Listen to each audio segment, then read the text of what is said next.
Hey, what's going on, everyone? Mandalorian After Show, Chapter 15 for The Believer. I am rolling solo right now. Didn't plan to get anyone on this week, only because I'm lazy, to be completely honest. It's just been a busy week, and I'm not going to go too long tonight because I actually have to work a Saturday, which is just, but yeah, got to do these things sometimes.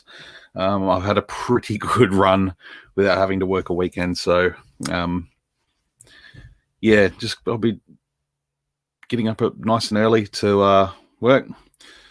A few folks watching already. This is awesome. Drop plenty of comments because I haven't got anyone to talk to. So yeah, put a little banner down there so everyone remembers. Hey there, Traveler 6888. Hey, Fallen Jedi. How are you, my friend? I'm interested to know, you mentioned in the first comment here, just finished the episode. Wow, so many great callbacks. Heck, they even referenced 1950s French cinema. I'm interested to know what the reference is there. I have zero knowledge of 1950s French cinema, so please enlighten me, good sir. Hello there, Mark. General Kenobi. You are a bold one. How are you, my friend? Hope you're all doing well. Well, that was a pretty banging episode of Mando. That was a lot of fun, that episode. That was really, really cool. And I'm proud to say that I called it. I said a couple of weeks ago that I think we'll be seeing Din Djarin's face before the end of the season. And yep. Didn't think I'd see him in Imperial Stormtrooper armor, though, but that's cool. I'll take it. It was great to see him again. We haven't seen him since the season finale of season 1, so it was pretty exciting. Boba painted his armor. Yep, I thought it looked fantastic, and I immediately felt for all the action figure customizers that put in all that effort last week to weather up their custom Boba Fett from last week, only to have him put a nice fresh coat of paint on it. And Rogue Quan from here in Australia, he's up in Queensland. He messaged me before and said it looks like the paint job looks like the animated, not the animated, but the whatever that version of, like the vintage style color paint version that the 6-inch Black Series had as that exclusive last year or earlier this year, whenever it was. Last year, I think. No, it was this year. I don't even know anymore. So I thought that was kind of cool. Return of Bill Burr, that was great. I love Bill Burr. He's one of my favorite comedians. And I thought he played a cool character in season 1. Really glad to have seen him again. The scrapping planet there that he's working on as a prisoner was brilliant. That was seeing all those demolished old Imperial hardware and TIE fighters, and they walk past an ATST head. That was really cool. The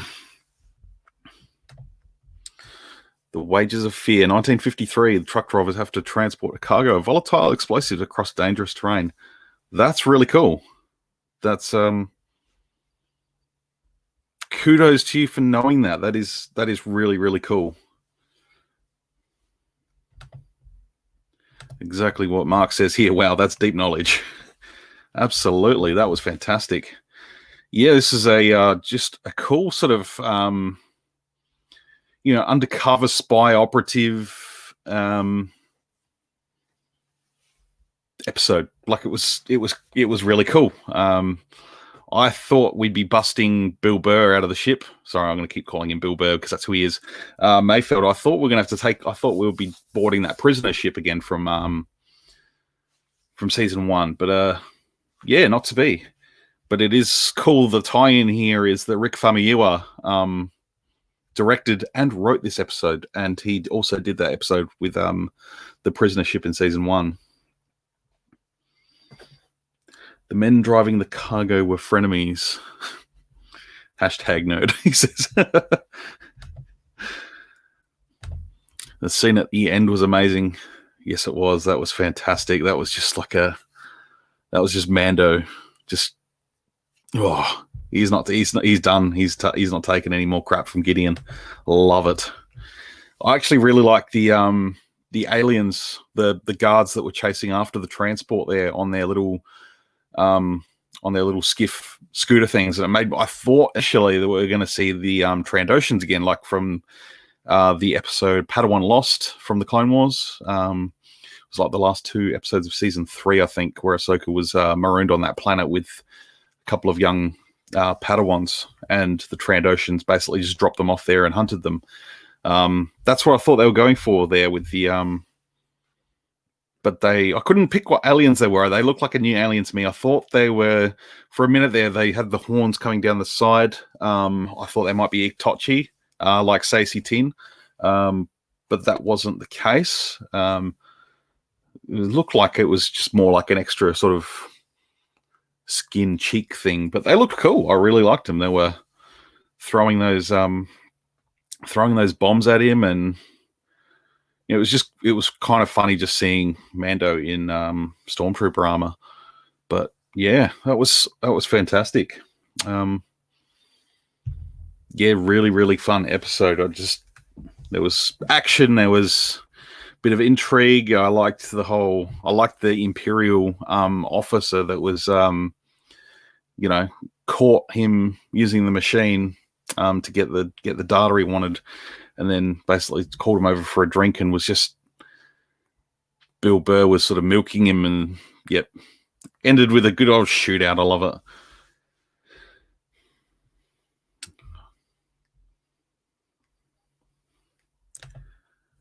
Yes, I was saying that before, the seismic charges. That's just, I love that sound. That's like one of the coolest things in Star Wars. I love that in Attack of the Clones. It's just the silence before the explosion. It's just like, yes. I actually jumped out of my chair as soon as Bobus was like, all right, we're going to have to get into action here. I thought, oh, is he getting to like fly ahead, spin around? We're going to see some cool shooting action. Nope, seismic charge. Thank you. That was so good. I love that stuff. I think Marvel beat Star Wars in the announcements, but only just. I could argue with that. For me, as predominantly a Star Wars fan, I think I completely blew it out of the water for me. But I am a Marvel fan too, so I'm equally as excited for both. What a day for Star Wars for Star Wars fans, though, hey? Like, that was just absolutely incredible. That was ridiculous. It was just. I was on my morning tea break today at work, and I was just sitting on the park bench having lunch, and it was just, they just keep popping up on my feed. Star Wars this, Star Wars that, and I was just, oh my god! And then I saw someone like 10 new shows and a movie. Like, what? It's just wild morning. I'm just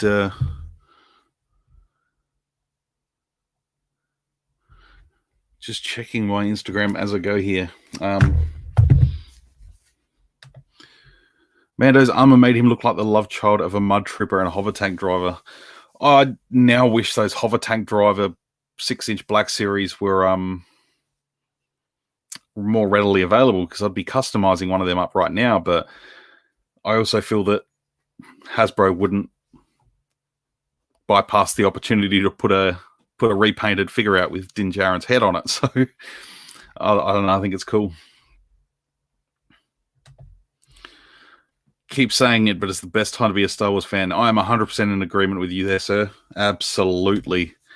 Rogue Squadron movie. Yep. Did you see the video with Patty Jenkins, like her Twitter reveal that she posted a little video, and that just, I had chills from that video, man. Like, that was just so good. Lego 4366, what's your top 10 favorite moments of the episode? Top 10? I don't know if I've thought of 3 yet, to be honest. Yeah, I don't know. The end, the hologram of Mando to Gideon, that was just boom. He just said, I'm coming for you. Don't like it? Tough luck.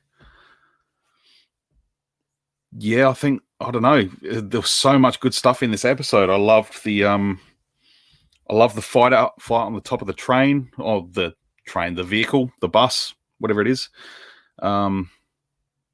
Yeah, that was just an incredible part of the episode. Watched it 10 times. Yeah, I watched it a couple of times, and then I showed my wife, and I was like, oh, you can already feel the passion in Patty Jenkins' voice that she's going to be doing a Star Wars, like, I don't know whether there'd be many Star Wars fans around today that wouldn't like to see like a Rogue Squadron, Top Gun in space, just a bunch of pilots. Like, who's going to be involved in Rogue Squadron? Is it going to be Rogue Squadron, like a new Rogue Squadron post Jedi? Is it going to be Rogue Squadron pre A New Hope? Yeah, I'm very, very interested to see what she's going to do. I like that she had her own helmet that she put on and then walked towards the X-Wing. It was just like, oh, that was so brilliant. I love that so much. I'm beyond excited we're getting an anime-inspired Star Wars show. So am I, actually. I remember when they first started talking about Star Wars Resistance, and they really hyped that up to be like anime, but it really wasn't. it was so far off from anime that it was. I think maybe some of the movements of the characters were maybe a little anime inspired, but yeah, certainly the feel of the show as a whole, yeah, sort of really deviated away from anime. So I hope they're going to do it a little bit more justice next time. Slowest episode so far, I'm afraid. Calm Before the Storm, though. I don't think a slow episode is anything to be bummed out about or anything. I'm sure you're not bummed out about it, but it's nice to sort of just take a deep breath. First episode without Grogu. So far, out of 15 episodes, we haven't seen an episode without him. So that was kind of cool. Nice to focus on the mission. But yeah, it's nice to sort of take a breath at some stage. I kind of wish like some of the films did that, like Rise of Skywalker. There wasn't a slow bit in that movie, and I kind of wish it did just sort of ease up a little bit in the middle there, but it didn't. So this was certainly like, I love the jungle planet, like suddenly just time to take a fresh breath and just get ready for next week, which is going to be epic. It doesn't feel like it's going to be like last season, where the two episodes at the end, 7 and 8, were really much back to back. So yeah, we'll see. Ahsoka and Kenobi are also high on my list. I'm glad they officially announced Hayden's involvement. I'm absolutely blown away by that announcement. They did say he'd be back as Darth Vader. I think we're going to get more Anakin Skywalker through flashbacks. I don't know. Are we going to see Kenobi and Vader fight again before A New Hope? I'm not sure. It sounds like it could go that way if they're toting him as playing Vader. Who's to say that's out the window? There's enough sort of vague dialogue in A New Hope to sort of go along with that, and you should have never have come back. And last time I sensed presence was in the presence of my old master, and yeah, there wasn't really a lot else. Luke going to be in Rogue Squadron? I certainly hope so. And Wedge. Cleanse the palate. Yes, it's exactly what I was talking about before. It's just a nice refresh before we get into what's arguably probably going to be the biggest episode for the season. The finale always is. It's going to be a pretty epic showdown, I think. Not sure. There's talk about lightsaber battles before this, but I don't think we're going to see Ahsoka appear again. I think it'll be Darksaber versus Beskar Spear at the moment. Roland's Reviews, thanks for hanging out. Appreciate you jumping in. So good to be a Star Wars fan right now. You know it, absolutely. Couldn't be more excited. Actually had a pretty good week. I got my fourth version of the Child. This is the animatronic one. Big thanks to goodiestoys.com.au. I'm just going to throw that out there. If there's any Australians watching and you want to get yourself one of these, go and get one.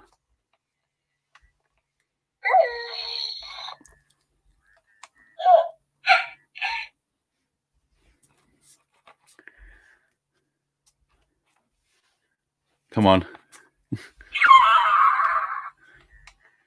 Yes. Do it. There he goes. I love this little guy. He's so good. But yeah, goodiestoys.com.au. I am going to do a separate review for that one at some point. Oh, a couple of comments. Boba looks awesome. Yesterday was a great day to be a Star Wars fan. That was today for me. It's 8:46 p.m. on Friday night. So that all happened at about 10 a.m. for me. So the day is still going strong. I'm starting to feel a little bit exhausted, but I do have coffee. So Darth Grogu. He wanted that Darksaber, didn't he?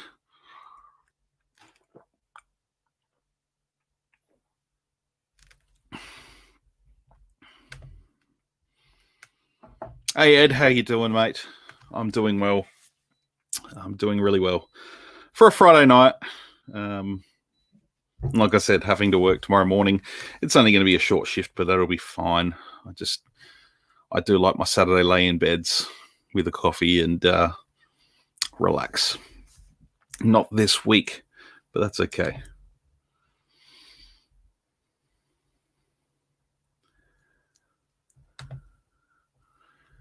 Which one? What do you mean? I must have missed something there. Oh, yeah, I missed this comment up here too. 10 years after Sith, so 9 before they meet on the Death Star. So it's a nice halfway point. They were talking about 8 years at some point, but they must have narrowed it down. No, he just choked me, he says. It's always good to be a Star Wars fan. It is. You know, it still bewilders me that each week we get an episode of The Mandalorian. There are still the odd person that's, patrolling around the internet and just complaining about it. So if you don't like it, you don't have to. That's fine. That's why I love the fact that there was like 10 series coming out, like 10 different series coming out. There's got to be something for everyone in the mix there. It's a little bit of everything. So we're all going to find our happy spot in Star Wars, and you got someone at work to talk Star Wars to. I do. A couple of guys. They're not as into it as I am. They like to chat about Mando every week. And I tend to end up going on tangent rants about everything. And I managed to get one of the lads that I work with to go back and watch some Clone Wars. He wanted to know a little bit about Ahsoka and, what happened with her in the Clone Wars. And I suggested a bunch of episodes from the Clone Wars, but he decided to go and watch the last 4. And that and I think he was then going to go watch Twilight of the Apprentice episodes in Rebels. Haven't seen whether he has or not, but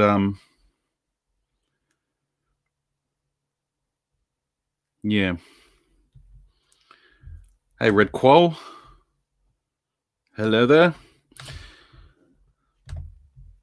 I just want Star Wars movies to be written as well as the Marvel movies. I was thinking about this earlier myself, and they made very, blatant points today that Rangers of the New Republic, Ahsoka, there might have been one more. They're all sort of in the same timeline as Mandalorian.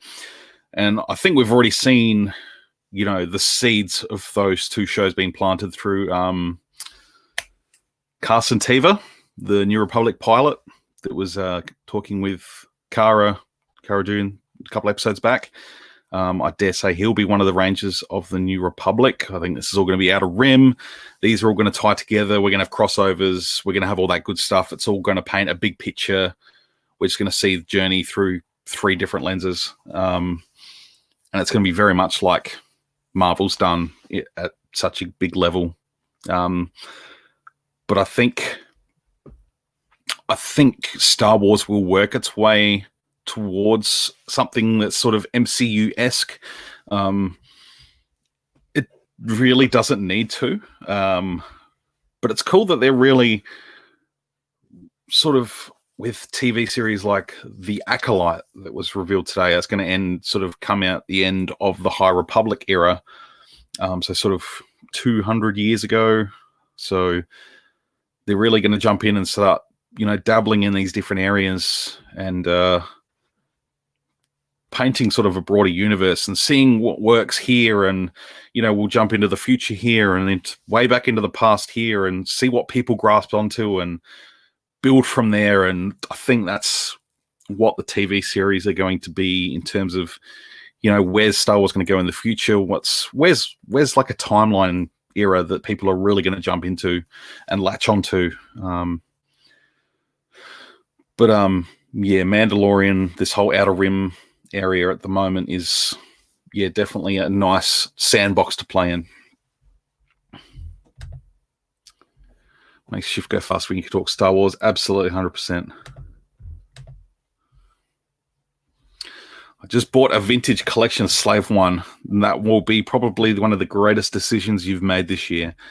I'm so glad I got that thing. I think I was saying last week, it's funny because it's so big, like when it's on a stand, I displayed it with just next to my Mandalorian shelf, like, because I've got just a shelf I have the Imperial Troop Transport from Mandalorian, the vintage collection, and all my TVC Mando figures on that same shelf. And I put my Slave One up there because it's just like, it has the most space above everything that I could put it in there. So now it works.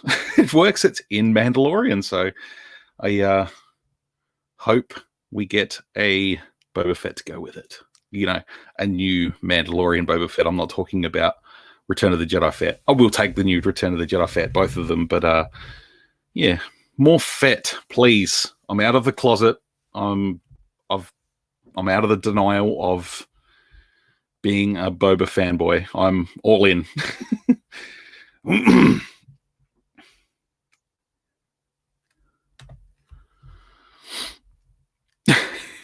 Too distracted to think of anything else. Believe me, I went most of the day today just sort of working along with that, with Star Wars stuff just rattling around in my brain, like, what's going on? Don't mind the new look, dark grey imp tank driver uniform we saw in Chapter 15 this week. New figs on the way.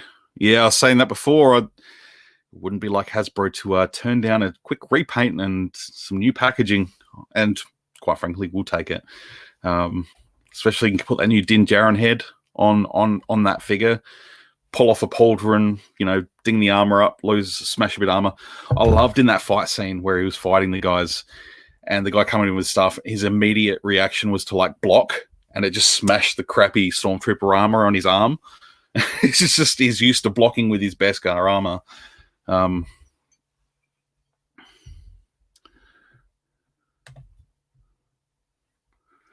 Mando's made me a kid again. It's got that vibe, doesn't it? It really does. They've really, particularly with the child, it's always going to be hard for Star Wars to catch lightning in a bottle twice, after A New Hope. But with the child specifically, they've caught lightning in a bottle again. It's, there are people out there that I call lovingly normies.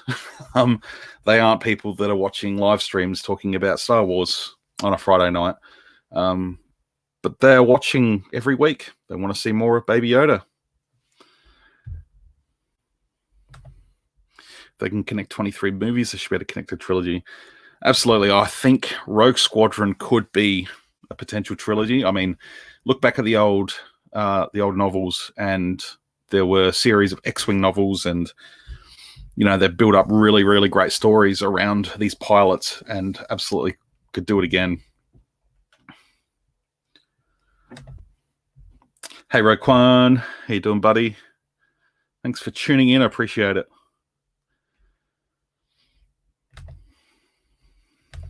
Oh, missed a comment. Imagine all the new figures coming for all the new series and movies. I don't want to imagine it. I'm just looking around my room now, and it's just, I need a new room. I need a bigger house. Yeah, I could probably minimize. I've got a lot of little collectibles and stuff sort of scattered around my room that, I could condense that down, store some little knickknacks and stuff away, and make some more room for, action figures and stuff that's coming out. I was thinking, Hasbro rubbing their hands together. Yeah, you'd hope so. I hope Hasbro are going, well, give us some material. We want to get to work. What are you planning on dropping these series? Let us get to work on some characters. Let us get a new Obi-Wan Kenobi done. Where do they start? I feel like there needs to be a little bit more passion there in the design team, a little bit more care for a little bit more love for the brand, rather than just putting figures out. It needs to be a little bit more than that. We need to be looking after. Yeah, I don't know. It's going to be hard how they're going to juggle, that many different TV series. I mean, I guess like the Droids cartoon, the Visions, they may not be able to do figures on these, but things like Ahsoka, these Mandalorian-based Outer Rim sort of series. I think that's what we should call it, the Outer Rim sort of bunch of collective universe. You could focus episodes on them, figures on them, and yeah, it's hard. I don't know. I'm no marketing genius. I'm no toy company director or anything like that. So I guess it's really, at the end of the day, it's up to Disney and Lucasfilm. If Hasbro want to put this stuff out, we'll see. I just wish Mando series would be like 20 episodes, not 8. Can't get enough of it. I'm with you. But what I'm loving is the rewatch value of these episodes. Fantastic. Like, as soon as this season's done next week, I'm probably going to go back to episode chapter 1 and watch it all again. It's just, and then I'll have 16 episodes to watch, like it's so good. And the payoff of having, Mayfeld show up in this episode when he showed up in the 6th episode last season, and having come back and be part of the story again, it automatically makes that episode back then completely relevant to what's happening now. So you get to know these characters more, and they pop back up again. It's just, yeah, it's not none of these episodes are one and done kind of episodes. Probably the one episode I do watch the least is chapter 2, the one with the Jawas. I love the living crap out of that episode, but it feels just so different to the rest. That's one I'll probably skip the most. Yeah, unfortunately, I'm surrounded by normies. Very frustrating at times. I know. Normies, otherwise known as hoggles. Are they like Star Wars muggles?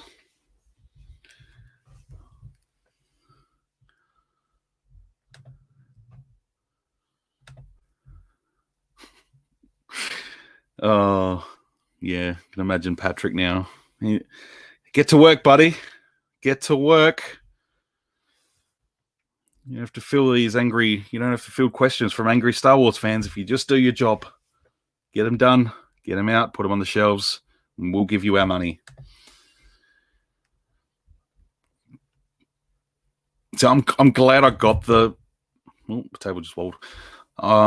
Yeah, the Lego Slave 1 for $96. That's probably a pretty good price. I did get the 20th anniversary Lego Slave 1. I'm glad I did. Never had a Lego Slave 1. That was sort of my first big Slave 1 too, until I got the Hasbro one earlier this year.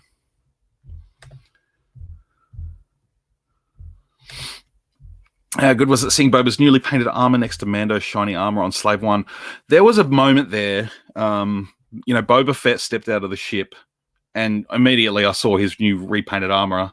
And like I said earlier, I immediately thought of all the customizers from last week that, they worked their butts off to smash out a Boba Fett action figure to match what he looked like in last week's episode on Typhon.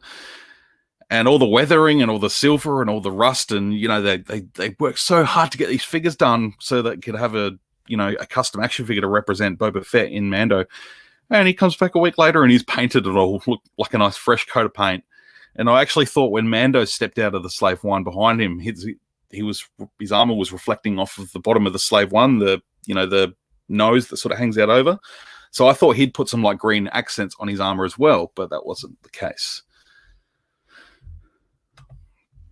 Hasbro are going to run out of colors for the Black Series boxes. You might have to go for alternative shades. Or smells, maybe. Like, scratch and sniff Hasbro boxes. This one smells like strawberries.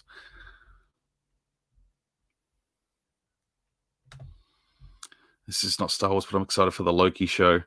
Yeah. I was watching the Falcon Winter Soldier trailer before, and just that moment where Falcon's like flying through the canyon, is like, whoa, that's just going to be so ride. Such a good ride. Harry Potter reference, muggles, hoggles, people with no magic, Star Wars powers. I love that, hoggles.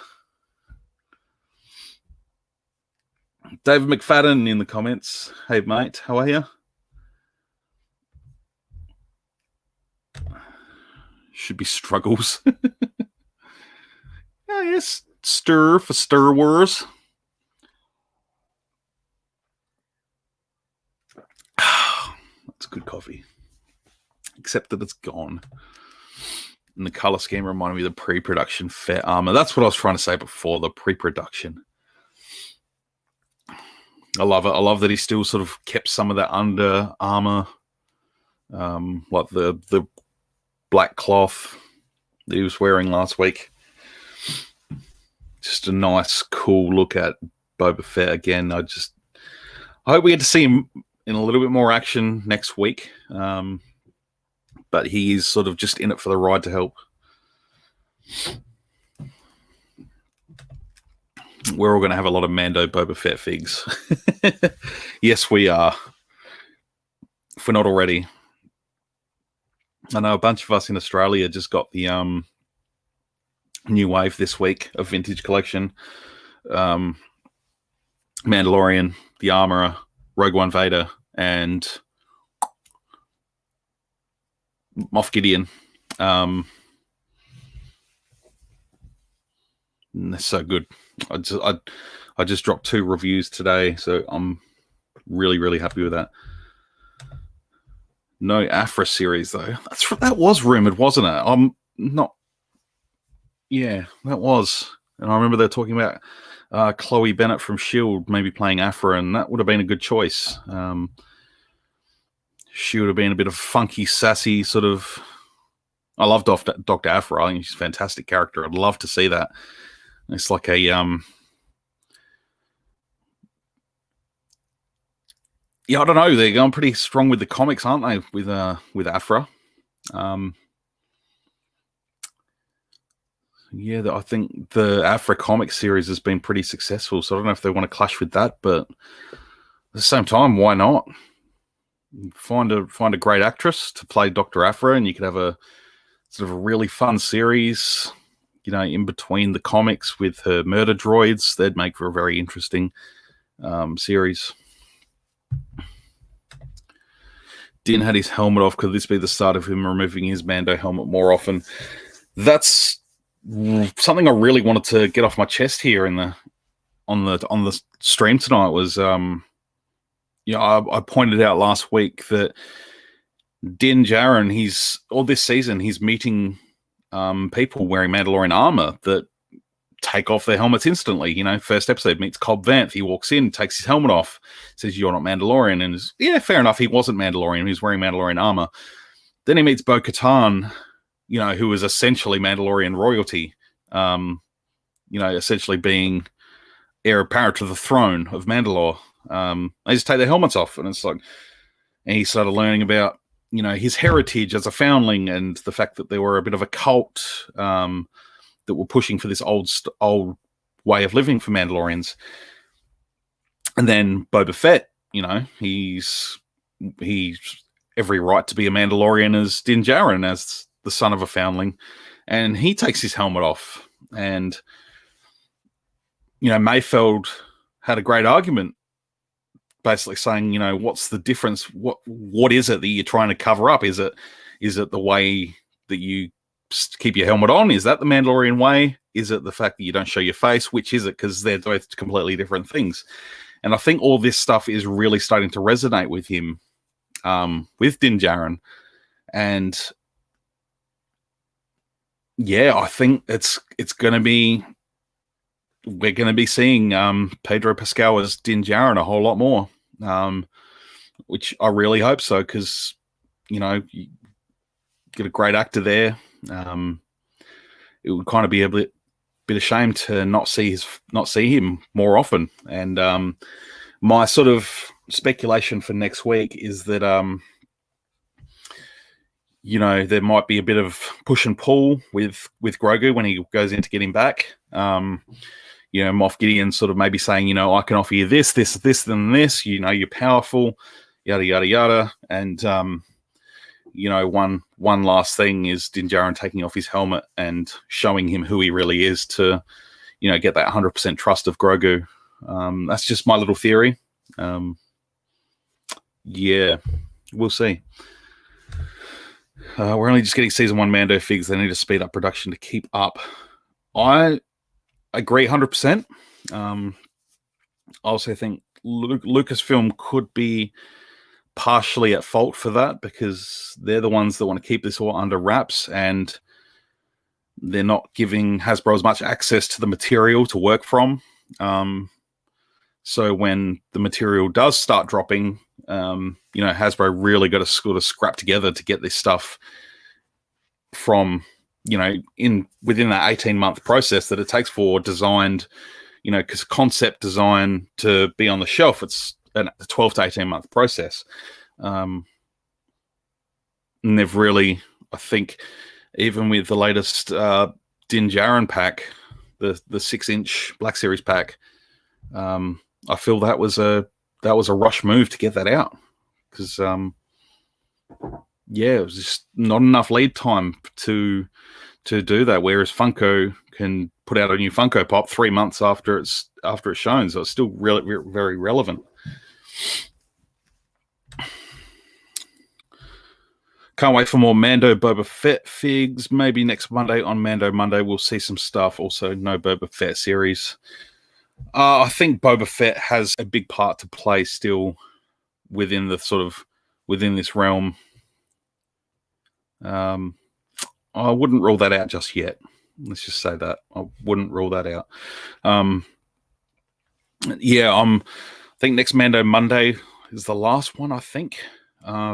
There might be one more after the finale. I'm not sure. But it's a bit due time for another vintage collection reveal. They still haven't done Quill. I think that's it, because they revealed Moff Gideon and the Armorer a few weeks back, and we already have them in hand. So Quill's going to be around the corner.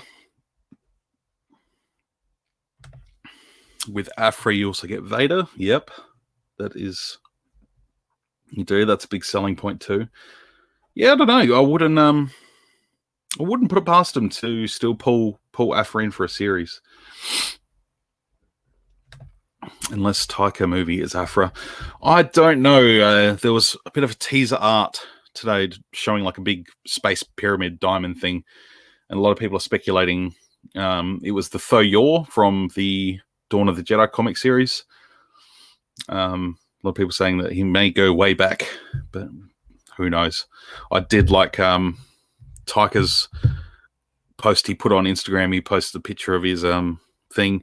He said, "What? As a long time fan of Star Wars, I'm so angry about him. What I'm going to do to ruin it." I love that little dig against all the whiners. I love that. Oh, I lost the comments. Here we are. Kind of want to hear Boba talk about his experience post Sarlacc. How did he escape? Who helped him? Who's he been up to? What's he been up to? When we first saw him, he had a Mythos Kenobi vibe, which I enjoy. Yeah, I'd like to see more of that myself. I still think there's something there with Cobb Vanth. Maybe Cobb Vanth helped him out, and took the armor. Maybe there was an agreement there between them. That's why Boba couldn't take it back from Cobb Vanth himself. I don't know. There's still a little bit there to little bit more to dig there. I'd love to see how he escaped the Sarlacc, but time will tell, I'm sure. It looked better than the first season. Yeah, he didn't have to shit kicked out of him yet, did he? I'm wondering if we'll see the armorer next week. Do you think we'll see Kamino? Kamino's my bet. The armorer, I doubt it. I'm not sure whether we'll see her again, at least not this season. But yeah, my speculation has been Kamino, being a cloning facility. And it is far beyond the Outer Rim, so just past the Rishi Maze, as a matter of fact. So would have liked if Bill Burr's character stayed with Din. I don't think Bill Burr's characters were like that. Miggs Mayfeld is his name. Yeah, I don't think it's like Jerry Seinfeld, but Miggs Mayfeld. Yeah, I don't think he's the kind of guy to sort of latch onto a crew unless it's part of a job. Since Boba Fett's armor is officially Beskari canon, his dented helmet will need a new backstory now. You're right. I was thinking that too. Unless that spot just had a really thick coat of paint. I mean, maybe, yeah, because it was meant to be Cad Bane shooting him in the head as of like the unused Clone Wars story. So, interesting. That is interesting. I'm just wondering, like, so Django's helmet got blown up, and Boba Fett's helmet can't be the same one, right? So I don't know. There's a little bit of work to do there, I think, in terms of trying to flesh out a story for Boba Fett's helmet. I think maybe he could have a new helmet that wasn't Django's. So we'll see there too. I think there's plenty of Boba Fett story to be explored now that he is, let's say, he's back, back in the limelight. He's got new story.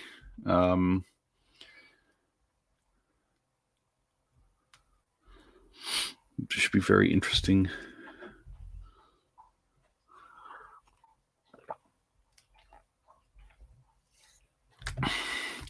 Maybe too crowded in Slave One. Maybe he doesn't have enough seats in there. I really liked seeing as they left the scrap planet from the start, and you could sort of see them sitting in there, but the whole outside of the ship was sort of rotating around as it leveled out to fly off. That was really, really cool. Just love that attention to detail. Hopefully we get a vintage collection or Black Series Blue coming soon. I'm kind of leaning towards vintage collection, to be honest. I suppose I'd love a Black Series one. That would be cool, but I mean, I'll take both. But a vintage collection one, imagine that on vintage style box, like a smaller box with a blurg on it. It's like the old Tauntaun, Dewback sort of thing like that. I think that'd be really, really sweet. Red Leader 1, how's it going, mate?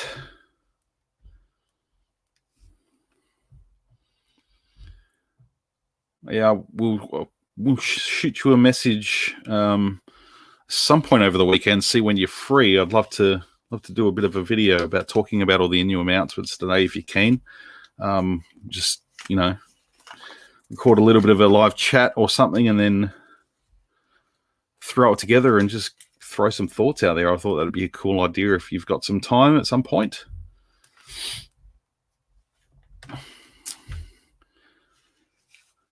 Hope the finale is at least 1 hour long. What was the season finale last year? It was around like the 40, 45 minute mark. I think we're probably looking at that as well. Hey, Richard Channel. New Star Wars movie has been announced.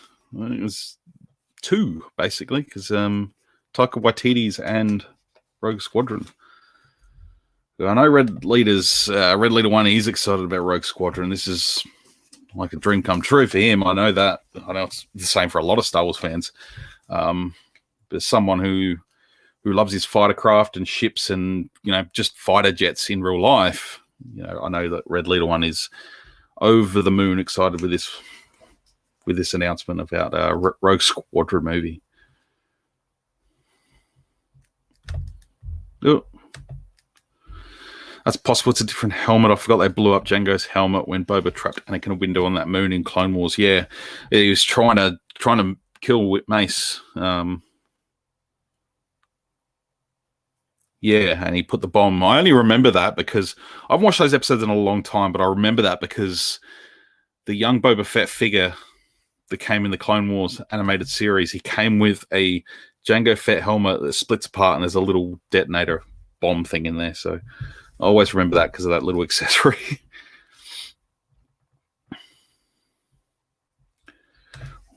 When Boba dropped that bomb, I had Attack of the Clones vibes. Yep, that was... I couldn't have asked for anything cooler. As soon as, like I said earlier, I literally jumped up off the couch and I was screaming and yelling and carrying on. It was so good. I loved it.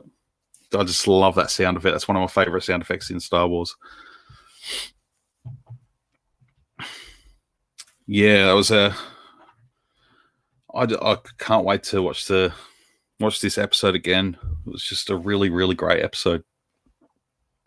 I loved Cara Dune and Fennec Shand teaming up. I also love that it looks like Fennec Shand, a younger version of Fennec Shand, is going to show up in Bad Batch, it looks like. Imagine she'd be quite young. We're looking at 25 years before Mandalorian. Bad Batch is going to take place. So it's going to be quite a young Fennec Shand. But that will be very cool. I love sort of little crossovers like that.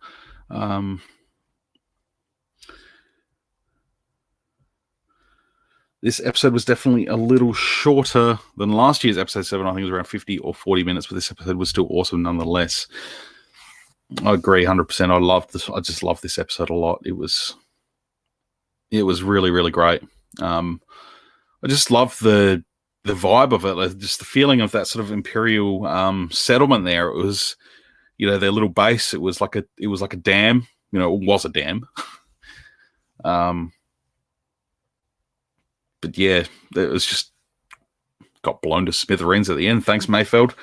That was a good shot. I did like that a lot.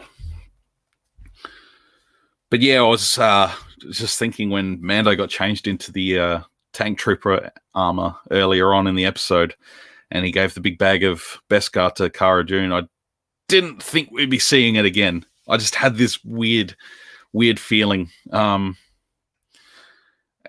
I know also as soon as I saw the tank drivers, I knew that usual Mike, he showed a trading card that dropped on the trading card app probably a month or so ago. It was one of the first episodes of the season. He showed that. It might have been the third episode. I think he shared that image, and Yeah, that was. He showed the hover tank driver, and yeah, it was cool to see that. As soon as I thought of him as soon as they showed up. Great to hear about Operation Cinder. I agree. I thought that was a great little nod. Like, we haven't heard of that in any sort of TV media or movie media. It's all been books and, well, Battlefront 2, really. Battlefront 2, you operate within Operation Cinder. So, and the Aftermath books, and a little bit in, Alphabet Squadron. That was really cool. It obviously touched a bit of a nerve there with Mayfeld.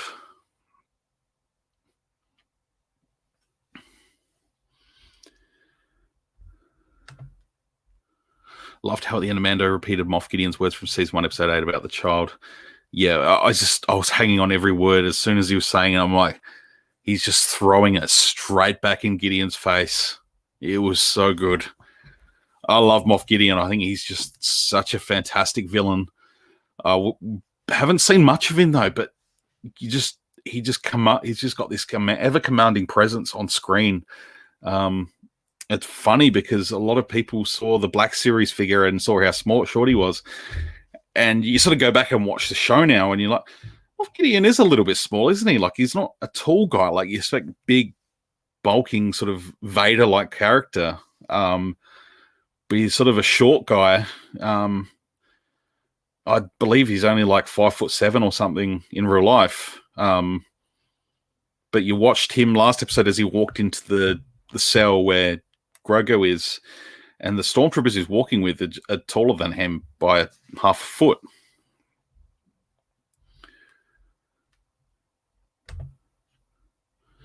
It's a little weird seeing the Empire cheering our guys on. Usually it's the Rebels cheering. It was, though. I like that they made a point of it too. It was like when Mayfeld says, I bet you'd have been glad to see stormtroopers.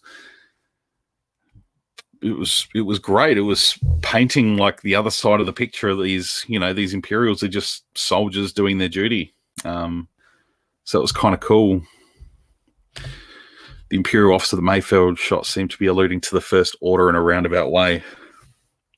Definitely. There was something he said. I can't remember what it was word for word. But he said the word first at some point. I look forward to going back and rewatching it. But yeah, there's been mentions of was it in the last episode? No, it was the one before where the message from the spy got back to Gideon, and she said, you'll be rewarded in the new era. So that was cool. Imperial Oompa Loompa. It's interesting how they're Scarif troopers, but at the same time, I loved it. I wonder if they're going to divert away from calling them shore troopers. But at the same time, they were sort of, I don't know, they're in that sort of tropic sort of area, similar sort of environment, with a big river and the tropics. And, maybe there's something specific about those armor that makes shore troopers, relatively, that makes them count in that sort of environment, that sort of humid environment. When in actual fact, it's probably more so the fact that Lucasfilm had a bunch of costumes to chuck people in. So, you can look at the real world way of it, and you can look at it in universe as well. So, yeah, it's cool to see just different things come in that sort of, it really is combining the Star Wars universe together in ways we didn't expect. Like, I've been saying for a good couple of years now that all this other content we're getting, it's, there was once upon a time where the original trilogy and the prequel trilogy, they felt very separate in terms of the galaxy and just the way it operates. But I don't feel now it's ever felt more unified. Like, it feels things like Jedi Fallen Order, the game. It's really tied that sort of Republic era, Imperial era together so that it feels absolutely seamless, like a transition between, and things like the way the Clone Wars ended and Rebels, like it's really just unified those two settings to be one, cohesive universe, and it absolutely feels that way. And the prequels always got one of the criticisms for years was, how is the technology better in the prequels than it was in the original trilogy? And it's all about, you think about infrastructure and economies and all that sort of political stuff.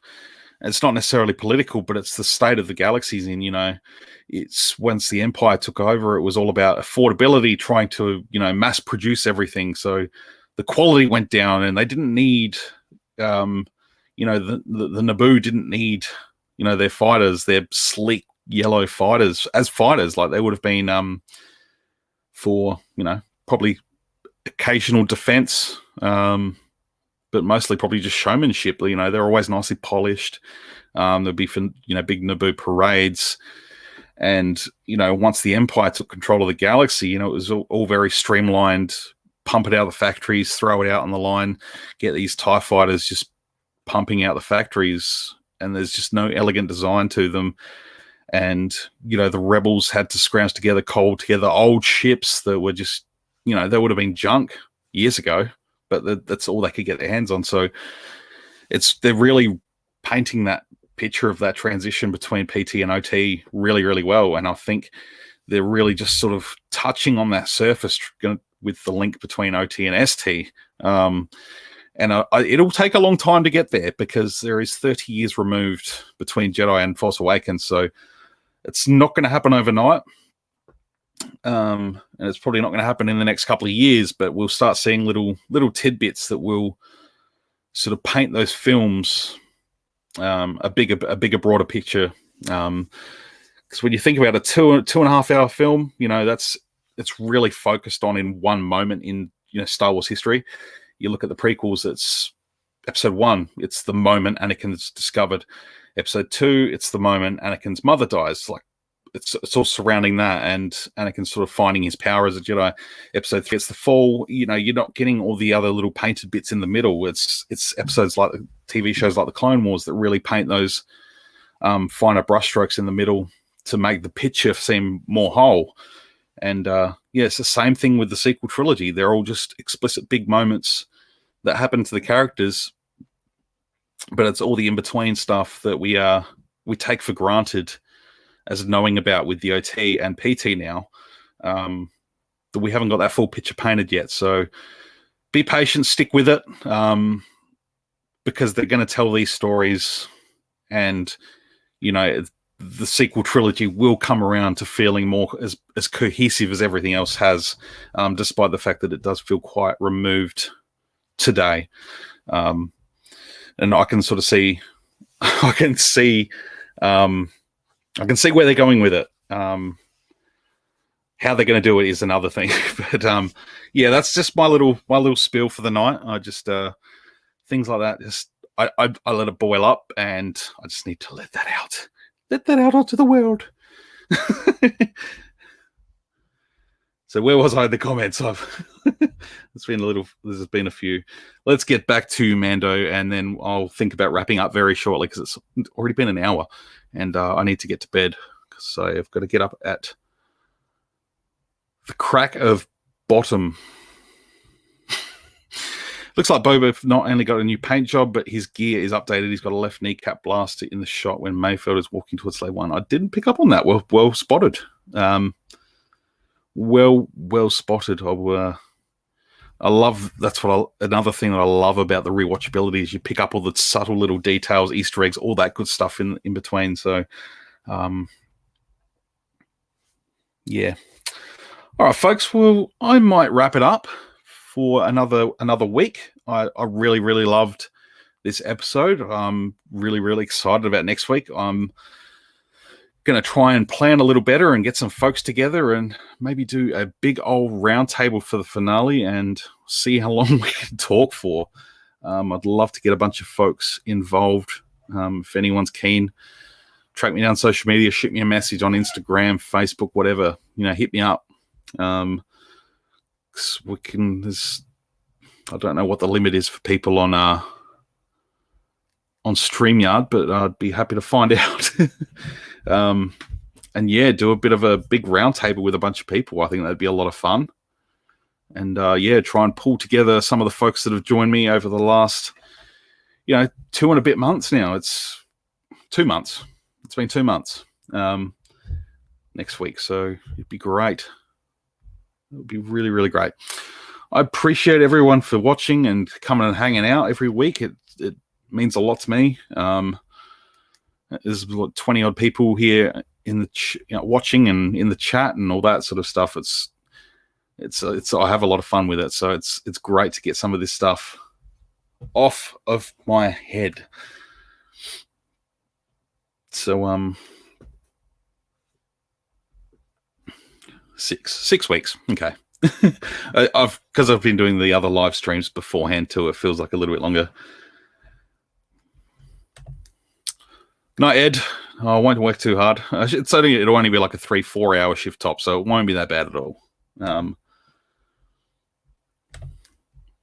No, thank you. Thanks, everyone. I appreciate it. All right, folks. May the force be with you. Always